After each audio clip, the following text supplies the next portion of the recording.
नाराय सलावात अल्लाहुम्मा सल्ली अला मोहम्मद व आले Mohammad. Bismillahirrahmanirrahim. Adab to the Bani Majlis, Zuhra, Zakia, Sayyida, Sayyidain, and to all of the participants of the Majlis. Even though my parents came from Aligarh and Lucknow and I myself was born and raised in Karachi, I have opted to speak today in English. It is because, as Sayyida said, I want to address the younger generation, and like it or not, this is the language they understand. So to those of you who find it particularly upsetting, I already offer my sincere apologies. A couple of weeks ago, Sayyida called me and asked me to recite this Marsiya, but to do so in the presence of Zuhra, Zakia, and Sayyida, polished in this beautiful art, is a travesty. So I have sought refuge in speaking about a subject very close to my heart. And surprisingly, a week or so ago, when I was talking to my beloved Zakia on the phone, she sent me a band of Mir Anis, which provides a perfect opening for my speech today.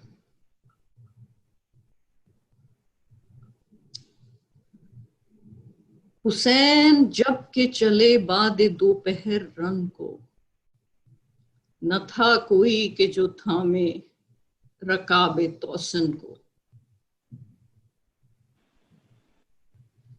You know, once I was reciting a very well-known sher in a private mehfil recently, which goes like this.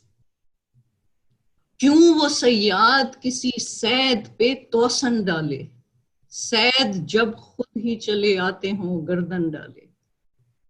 You know, only the Shias in the room got the meaning because of the word tausan.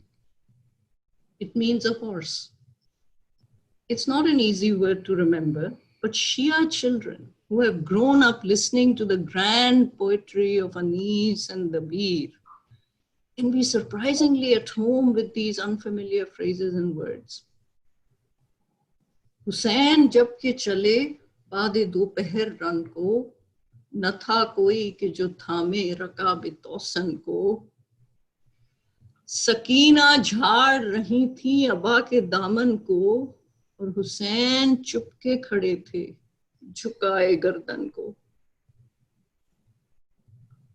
न आसरा था कोई शाह करबलाई को, फकत बहन ने किया था सवार भाई को.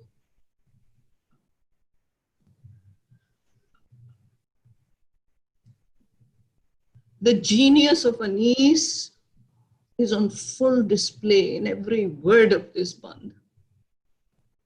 But the concluding line is beyond genius. It is sublime. The lonely dignity, the deep courtesies embedded in this one line, the profound beauty of this gesture, faqat behan ne kiya tha sawar bhai ko. This encapsulates 1,000 unspeakable tragedies that Zaineb binte Ali had to bear on that one day of Ashura, and would be subjected to for the next 40 days until she returns to Karbala on her way. So this is my topic today.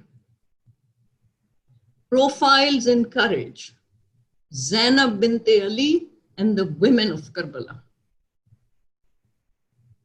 And I'm going to begin by stating my conclusion up front, which is, if it was not for the women of Karbala, the story of Karbala would not have reached us today. Imagine a caravan of captives consisting of women and children led by soldiers who have spears carrying the heads of their fathers and brothers, their husbands and their sons. These women and children are surrounded by pompously attired men of Ibn Ziyad's army. They enter the city of Kufa.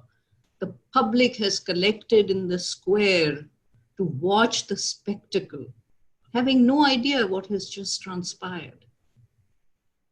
All they can see is a victorious army entering town with the vanquished prisoners and the heads of the enemy on spears. They start cheering and expressing their joy. But their elation was short-lived, because the women in chains started speaking up. They began recounting in detail what had really just happened. No matter what the soldiers and their leaders tried to tell the public, the women interrupted, refusing to let the murderers get away with their preposterous story that Yazid's forces were called out to crush a tiny band of rebels committing treason. From Kubra to Sherbano, from Fizza to Rabab, from Kulsum to Zaineb binte Ali, they consistently challenged this patently false narrative. They brought disgrace upon the victors with their insistence on recounting the truth, setting the record straight for history and generations to come at every step of this painful journey. Imagine these women. They've been protected and veiled from the public all their lives. They once lived in Kufa as princesses. They are now uncovered, paraded in the public squares on bareback camels, presented in royal courts in yokes and shackles so heavy they can't lift their necks. They've just lost all adult male members of their family except an ailing Ali bin Hussein. They have not even had the time to mourn their husbands and their sons, their fathers and their brothers. But are they intimidated or crushed? Absolutely not, just the opposite. They take charge. They stand up in the face of oppression as if they were trained from day one of their birth just to meet this very challenge today. They speak out loudly. They refute the claims of the victors, challenging them by telling the true story. They proclaim throughout their tortuous journey from Karbala to Kufa to Damascus, they proclaim the truth from gaping, scorching deserts, from gilded palaces. They do it loudly and they do it clearly. They show the citizens of Iraq and Syria that this was no small-time petty rebellion that had been successfully subdued by the forces of Yazid. This was an assault on the very soul, the very spirit of Islam. And these were no ordinary mutineers. This was the family of their prophet. These were the Aale Muhammad. These were the Ahle Bayt.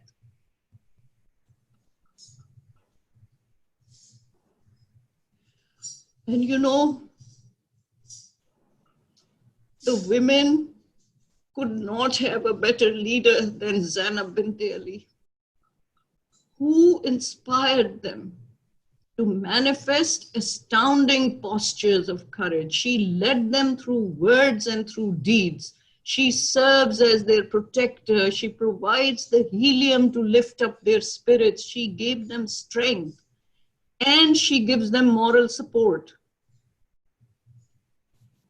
Zainab dile haram mein hai ehsaas ki tarha. Zainab दिले हरम में है एहसास की तरह, और ज़ैनब है सबका हौसला अब्बास की तरह.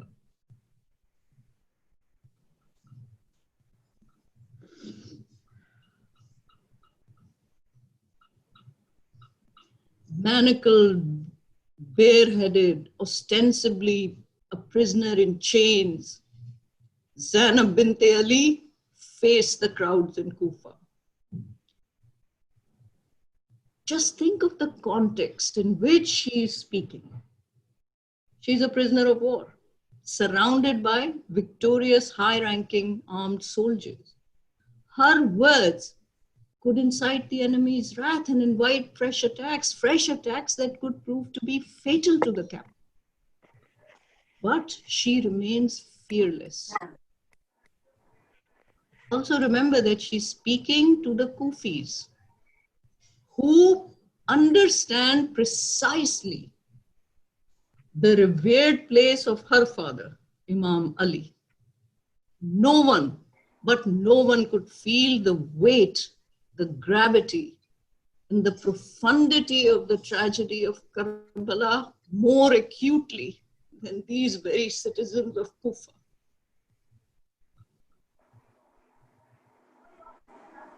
Janab Zainab motions for the people in the square to be quiet.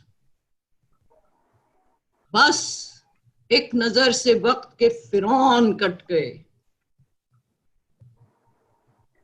बस एक नजर से वक्त के फिरौन कट गए, और ज़ैनब बढ़ी तो कुफ्र के साए सिमट गए. ज़ैनब बढ़ी तो कुफ्र के साए सिमट गए. A dead silence descended upon the rowdy crowds instantly. Now listen to the bold, daring, valiant attack she lays out. She's entirely unafraid. Here's a tiny snippet of her stunning sermon and speech that she delivers in a public square. O people of Kufa, you deceivers, O you who break pledges and retreat back, you traitors, may the cries never end and the tears never diminish. You are like the woman who painstakingly and with great labor twines a strong rope, and then she herself unwinds it, thereby wasting all her effort and energy. Your false pledges contain no elements of truth or sincerity. Your tactic, you know what it is? It is flattering the maids and nodding your heads in agreement with the enemies. Beware, for you have sponsored a very wrongful act for which Allah is totally displeased with you. Without doubt, his wrath is going to descend upon you. Are you now crying? Yes. By Allah, you must weep because you deserve the tears. Cry immensely and laugh less, for you are contaminated with such shame and grace that you will never be able to wash it off. How could you exonerate yourself from this crime of slaying the grandson of the Prophet? Think of her courage.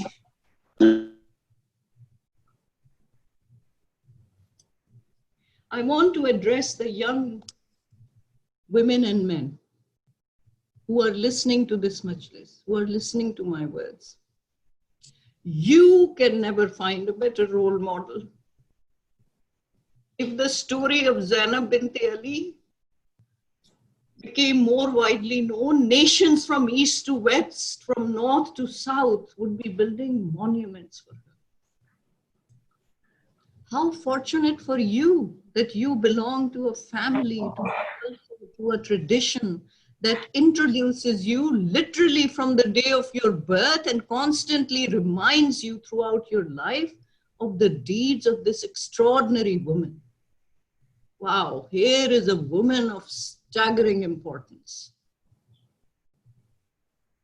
Her pedigree is flawless. She is born in 626 AD and given the name Zainab, meaning adornment of her father. She is the granddaughter of the Prophet and Bibi Khadija. and the daughter of their beloved daughter, Bibi Fatima. Her father is Imam Ali Murtaza. As a child, she is sitting on the Imam's lap as he inscribes and recites and interprets the Quran. She gets to spend 6 years with her grandfather, the Prophet, 6 years with her mother, Bibi Fatima, 35 years with her father, Imam Ali, 45 years with her older brother, Hassan bin Ali, and 55 years with her brother, Hussein bin Ali. And she is learning from all of them. She is learning. At 4 years of age, she witnesses Mubahila. At 6, the death of the Prophet and the ensuing mayhem, leading to her mother challenging the highest authorities of the state in an open court. She was present when Bibi Fatima delivers one of the most scorching, scathing, eloquent sermons in the history of Islam concerning the matter of fidak. She hears her mother say, within months of the Prophet's death, that the tragedies befalling her would have turned bright days into dark nights.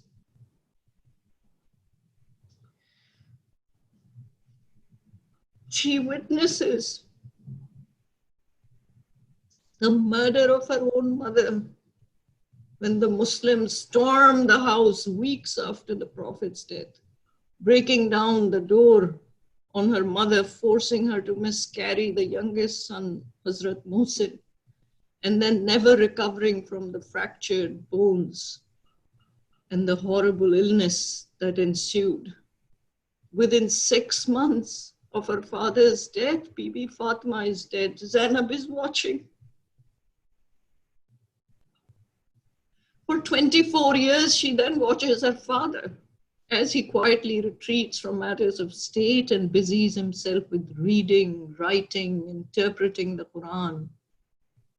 She's married off to her cousin, Abdullah bin Jafar. She bears him 4 sons and a daughter. He becomes one of the richest men of Medina. And despite a busy personal life, she starts an academy of learning in Medina. Later continued in Kufa, teaching what? Jurisprudence and law, tafsir of the Quran and the proper way of reciting the Quran. She describes the beliefs and moral foundations of the religion that her grandfather brought on this earth, eventually earning the moniker of Aqila-e-Bani Hashim, the wise one of the clan of Hashim. She arrives in Kufa as a first lady by the side of her father, Imam Ali Murtaza, the ruling caliph. She is his support, his advisor, his messenger, his hostess. But then she watches him being attacked in Jamal and Siffin and Nahrawan. She watches him assassinated. She is a witness to her older brother's death by poisoning. And all the time, Bibi Zainab is learning and learning. She then remains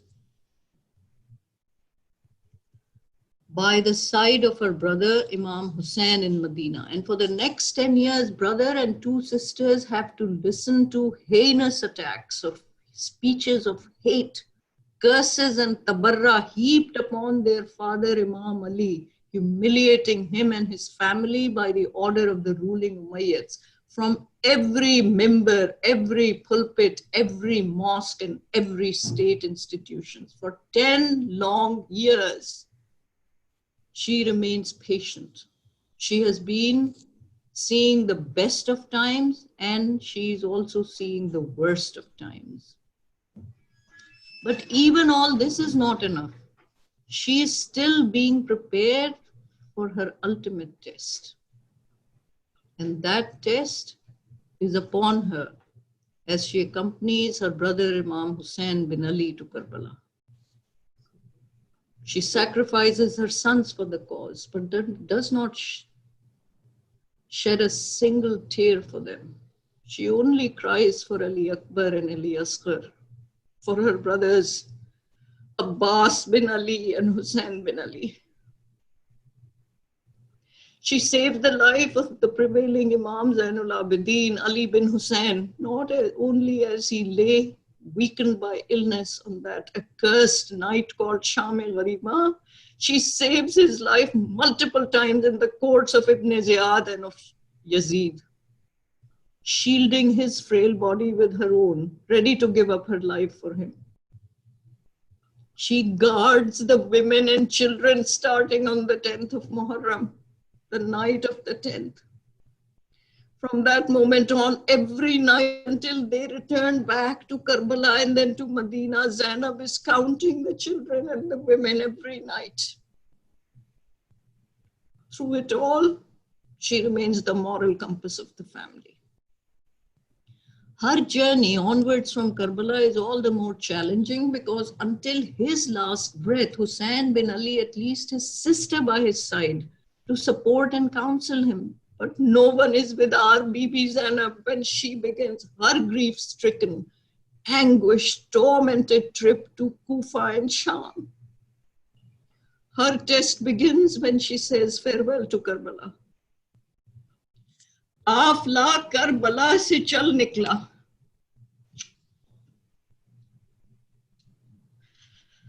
Afla Karbala se chal nikla, Zainab ab imtihan mein aayi. Her confidence, her yaqeen, her stupendous courage, the likes of which the world has yet to see, all was superhuman. She parts for the last time from her brother in Karbala to assume the leadership of the family by promising him and proclaiming to the world simultaneously. What does she say? Hussain की लाश बेकफन से ये कह के ज़ैनब जुदा हुई है.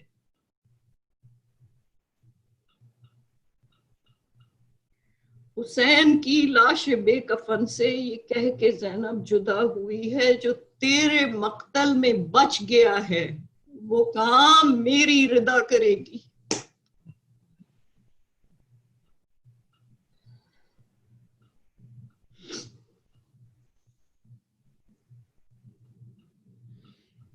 Imam Zainul Abidin was asked once about what was the most horrible musibat, hardship that he personally faced during the entire tragedy of the Karbala. The Imam started weeping. He started weeping as he said, Al-Sham, Al-Sham, Damascus, Damascus, because soldiers were poking spears into the sides of my arms.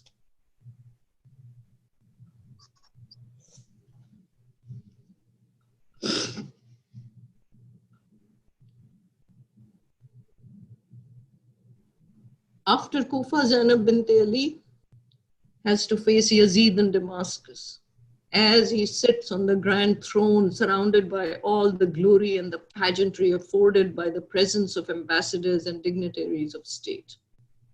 She's brought into this sumptuous court in chains. But Zainab proved to be Ali's daughter now. She stares down the ruling caliph. She humiliates Yazid and exposes his army's atrocities for everyone to hear. She lashes out at him fearlessly, shaming him publicly in his own court and inspiring a revolt as he watched helplessly, unable to even stop her from speaking. Are darbar-e Sham qil'e Khaybar se kam na tha. Darbar-e Sham किले खैबर से कम न था और ज़ैनब का इनकलाब भी हैदर से कम न था.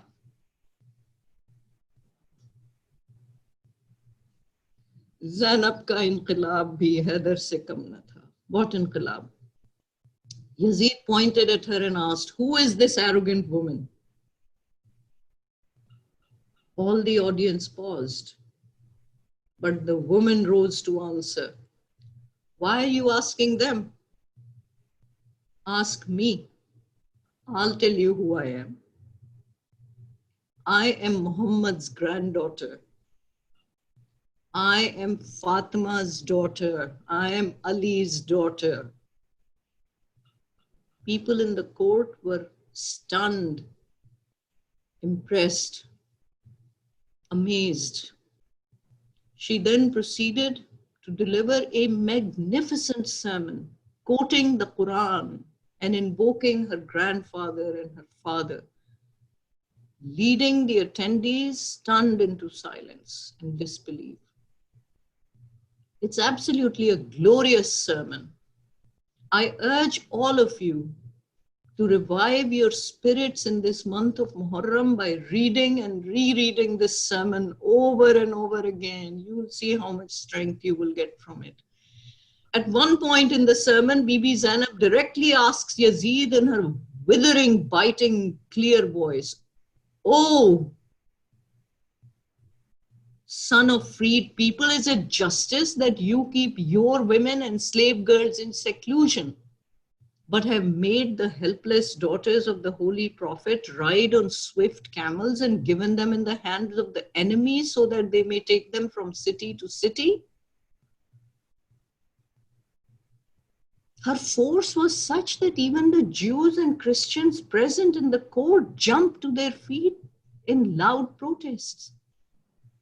Swords were drawn by the Muslims and a real rebellion was born right in front of Yazid's eyes in his own court. In utter panic, Yazid acknowledged the grief and anger of the people around him, and to save his own neck, he starts blaming Shimr and Ibn Ziyad. As he sensed the tide turning rapidly against him inside his own palace, he orders for the azan to suddenly be recited to distract the people. Eventually, he's forced to set the prisoners free to save his own neck. And thus, our Bibi Zainab once again began her journey back to Karbala. But this time from Sham, and this time to complete the burial rituals for her family in Karbala. Bibi Zainab's lonely journey started the moment she helped her brother mount Zuljana for that last time. Faqat behan ne kiya tha sawar bhai ko. And it ends up in Karbala on Arbaeen. But in the process, Zainab binte Ali shook the pillars of the Muslim empire stretching from the Byzantium in the west to the Persian Empire in the east. She astounded the Islamic world by lifting the blinders from their eyes. She forced the people into searching their conscience and into acknowledging the dreadful damage they had done. The women of the house of Fatima and Ali heroically corrected the enemy's narrative at every step of the way, from Karbala to Kufa to Sham and back to Karbala.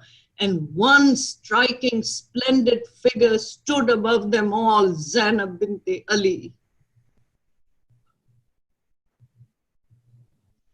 I say to the young people now, this profile in courage is a story worth reading about, worth talking about, worth writing about, worth doing your PhDs on.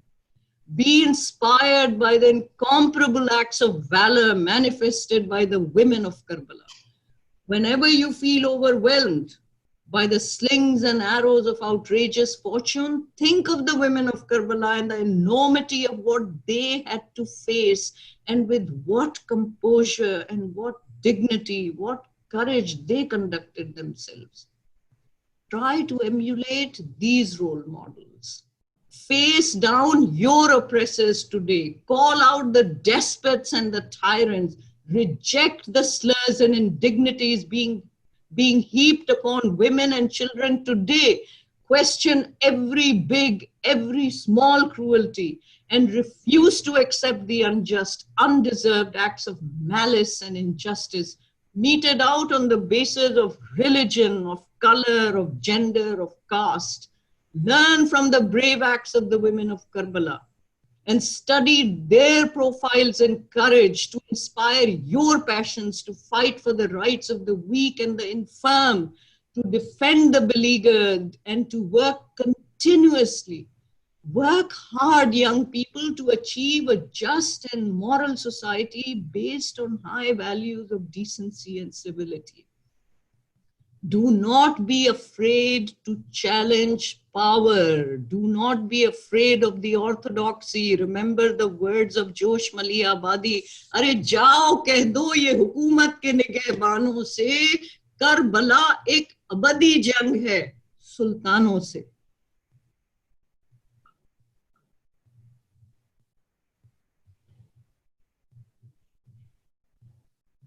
I end by quoting a testament to Zaineb binte Ali, provided by Mir Anis.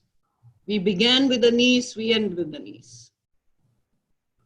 Anis imagines the last moments of Imam Hussein bin Ali, but has seen through the eyes of his mother.